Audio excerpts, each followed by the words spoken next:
What it do, homies? We are here with some more casual Geographic. This time we are checking out the ridiculously random nature of the gorilla.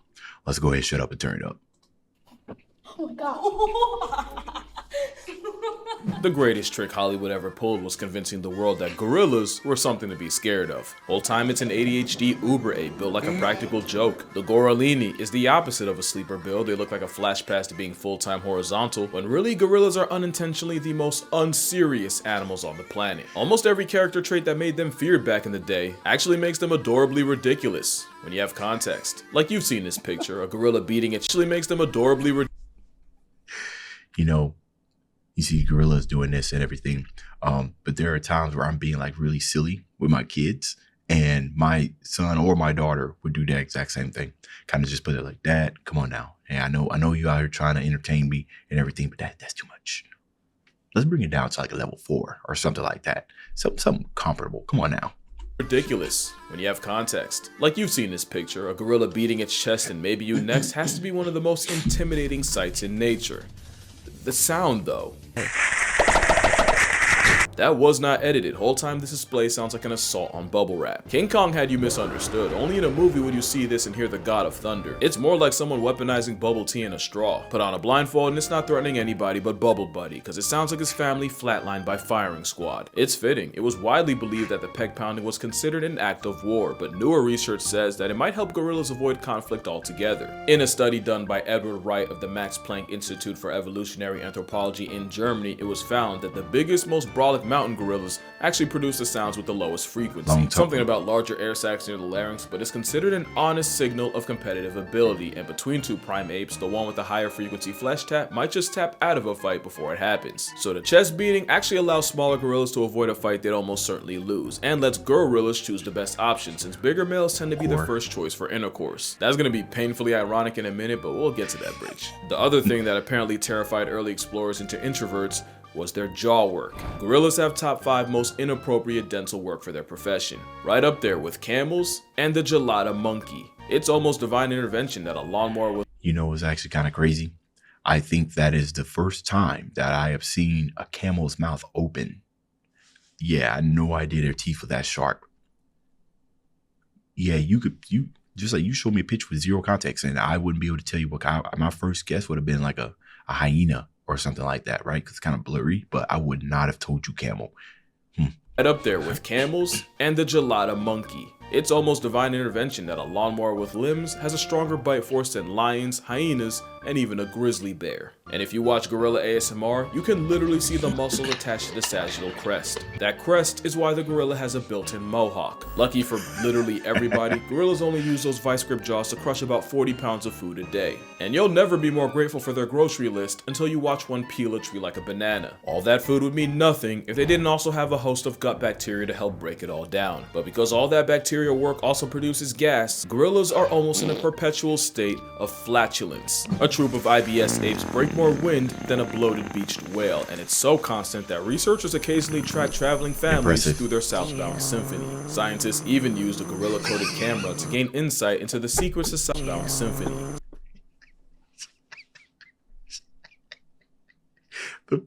That's an appropriate face for the type of fart that he's assuming that this audio, the fart audio, belongs to this specific video. That face. Scientists even used a gorilla-coded camera to gain insight into the secret society of this steroid simian. And what they found was that a well-fed family could blow a hole through the ozone layer. And out both ends. According to late gorilla expert Diane Fossey, gorillas burp as an act of goodwill and contentment. And you know, in some cultures, letting it out the attic is considered a compliment, but they might as well have gotten it from a knuckle-walking cow ape. On a less audibly offensive note, gorillas have also been recorded singing while they eat. Researchers refer to it as a chorus of appreciation. It's pretty cool, check it out.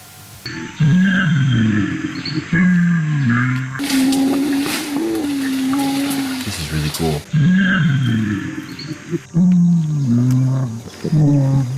Basically living in their version of a giant gingerbread house has gorilla gangs singing out both ends. It's also a fact that they sing louder when eating their favorite foods like this banana tree stalk. And the funniest thing is, in the wild, the lead singer is actually the silverback. Science says he uses singing, or well, more like humming, to tell the group when it's time to stop and eat. And you know the law, when silverback speaks, everyone listens, and when he sings, it's time for fixings. But I'm not hungry. Okay, jeez. It makes sense. Few things are more dominant than the lead silverback male. You know he's the one calling all the shots and making all the decisions for a troop of up to and sometimes over 30. One could say that is the peak male form.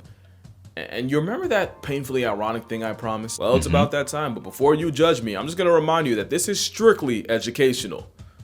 But I would feel weird if I didn't say this, so if you're a child, an adult with a child, or an adult who thinks they're a child, skip to this timestamp right here. Or don't, I can't stop you, but don't let your parents blame me if you don't. Here's an ad while you consider the cost of curiosity.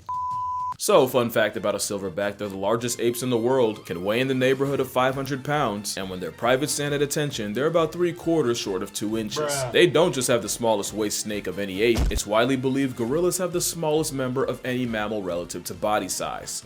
King Kong ain't got on me! I promise you he doesn't. In fact, if we scaled for size, you have a better chance at Subway of seeing a foot long than from a Giga Kong. I swear I'm not just using this for Richard jokes, there's actually a reason gorillas ended up hung like a hamster. When you look at how Did he say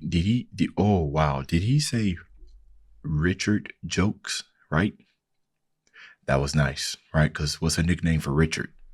Or I'm not just using this for Richard jokes, there's actually a reason gorillas ended up hung like a hamster. When you look at how all the great apes measure up, you'll 1. End up on a list, incognito can't save you, but 2. You'll realize humans have more appendical advantages than just a long thumb. Hey, how's it going? Chimps, bonobos, and orangs are roughly about the same, but nature seemed to maliciously undercut gorillas in particular. Believe it or not, it's a direct reflection of how they live. Chimpanzees live in polyandrous packs where females can mate with multiple males, so there was evolutionary pressure for them to develop heavy huevos, since the more baby batter one can produce, the better chances one of his little swimmers wins the race to reality, which led to chimps having a massive man purse. I feel dirty. With humans, it's believed that earlier variants may have selected for the more groinally gifted, especially when it comes to diving deep into like animal research and whatnot. I'm pretty sure a lot of you guys run into some things where you're just like, all right, now how can I phrase this in an educational format to where I'm not breaking any type of terms and conditions,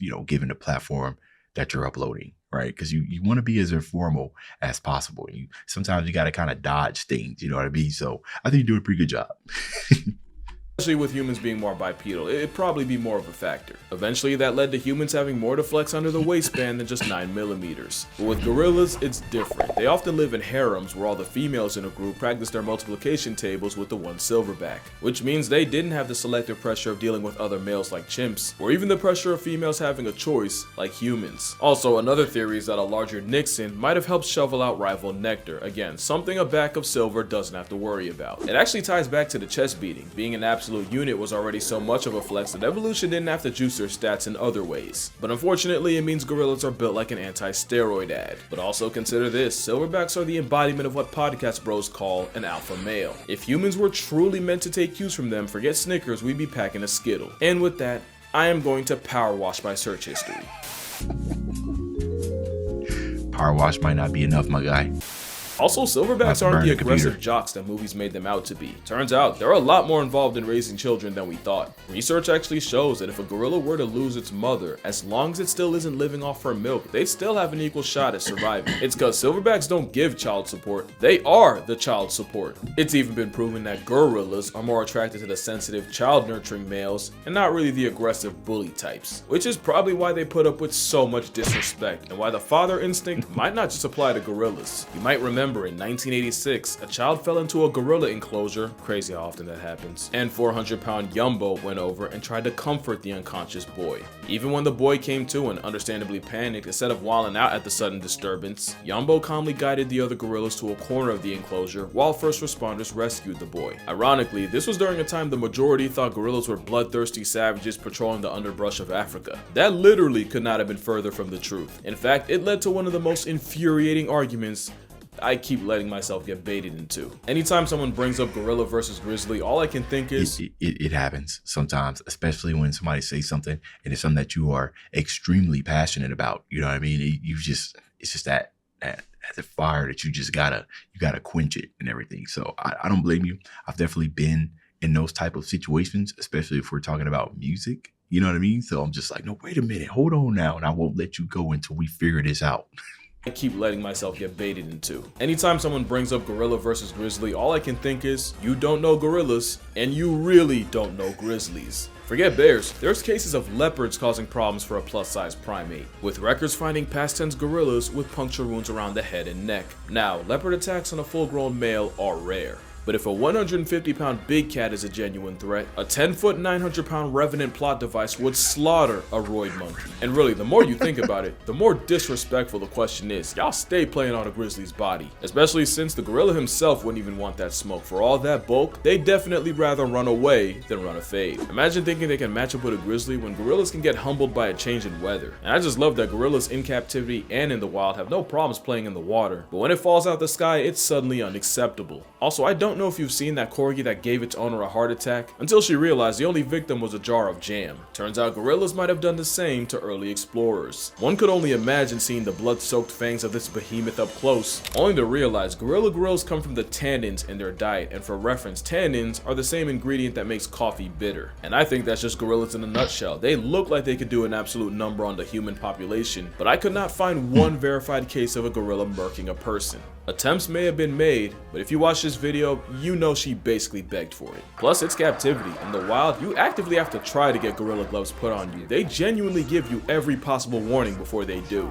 And even if you ignore the chest beat, the flashing teeth, and all the other signs a gorilla might give you, usually the most they'll ever do is bluff charge. Now, let me not be ridiculous. A gorilla could absolutely turn you into a human jigsaw puzzle. And for all I'm talking, a bluff charge from a gorilla would have my soul pump faking the higher power. But gorillas got stuck with the monster label, which means it distracted people from the fact that they're the most unserious animals on earth. What do I mean? Well, you remember what I said about silverbacks being fathers? Well, this is Koko. Koko is a proud father of 4 who loves nothing more than to play with his children. Problem is, sometimes his mate isn't too eager to let him rock with such a small baby, so in all of Koko's infinite wisdom, he came up with a solution. He f***ing kidnapped her. Repeatedly. And yes, he did this with all his children, proving it really is a game to him. And yes, he did this with Look at that smirk. Look at that smirk on his face. all his children, proving it really is a game to him. I'm sorry, you can't. You're telling me I'm supposed to be afraid of this? This is chronically unserious. But not unsurprising, gorillas have a genuine sense of humor. Had Mary and Cooper have known, King Kong might have had a different storyline. Like Exhibit B, watch enough gorilla videos and you'll notice they have an interesting habit of grenading. As in, they'll throw something and immediately run away like Skeletor. Now you could argue it's a territorial, non-verbal way to tell humans to F off, but that goes against my narrative, so I'm gonna disregard it. Also, they've done it so many times exactly like this, it's like, how am I not supposed to see this as a prank? And if you need more proof, Koko, the sign language speaking gorilla, once tied her caretaker's shoelaces together and then signed the word chase. Now I know there's been a dispute as to whether Koko actually learned sign language or was just a master mimic that learned sign language the same way dogs learn words like sit. There's a much more nuanced conversation to be had on whether Koko was a genuine case of comprehension or just memorization and regurgitation. But that's not why I'm mentioning her here. It's because she was involved in one of the most absurd lawsuits I've ever read. In 2005, 3 female former staff members filed a lawsuit against the Gorilla Foundation, because allegedly Koko was demanding that the workers flash her, and no, I do not mean with lights. According to Nancy Alperin and Kendrick Keller, program director Francine Patterson told them that Koko had an obsession of the mammary variety and pressured them to expose their upper halves to the gorilla, even implying that their jobs would be in danger if they refused. They refused. And some of the quotes that will come out of this suit are almost too ridiculous to be real. And apparently Koko did not discriminate, with one man recounting a time Koko went up to him and demanded to see his human headlights, at a party no less. He didn't even say no, he said later, and according to him, Patterson put an arm around him and basically hit him with the, "Do you really want to say no to her?" There were other complaints like unpaid overtime, dangerous work environment, them apparently storing gorilla urine in the same fridge they ate out of, but none as outrageous as a 350-pound bosom bandit. Especially when you find out Patterson would switch up majorly when big-time donors came around. Bosom What do I bandit. mean? Well, apparently whenever Koko would make one of her requests in front of a possible benefactor, Patterson would just say, "Oh, you know, nipple sounds like people," so what she's really saying is she wants to see more people. Yeah, they should have read the verdict right there, because who even lies like that? I don't think that's how sign language works. The case was settled at, of course, so I guess we'll never know, but to be fair, how would multiple people lie about something like that? It means gorillas are the only animals to be formally accused of harassment of the sensually explicit kind. But it also proves that gorillas are just like us. They can multitask and focus on two things at once. I mean, they only share 98% of our DNA, and for the loud minority that's gonna somehow take offense, or make it racist, because I read the comments. I challenge you to spend a day watching a gorilla and tell me it's not an impulsive human in a fur suit. Like, I bet half of y'all didn't even realize that's a gorilla walking in the background. Yeah, this was a pretty unserious video for a remarkably unserious creature, but the point wasn't really to Disneyfy a wild animal. That's arguably as bad as turning them into monsters. But there is so much more to gorillas than a fade with Godzilla or the US Army, and I kinda wanted to show that. Especially when you realize gorillas have been getting slaughtered for as long as we've known about them, for bushmeat, for trophies, pets, and sometimes just for the sport, so us calling them dangerous is kinda wild. But I get it, talk is cheap when it's in front of a green screen. So if this video gets 200,000 likes, I will meet a gorilla in person. Somewhere. Or an orangutan, and that works too. But until then, drink water, hug your mother, never smile at a gorilla. Video. Fun fact, clearing your throat sends a much better message. And I'ma see y'all in the next one.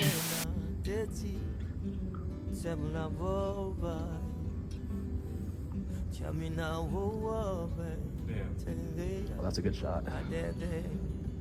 She's looking like dead at it.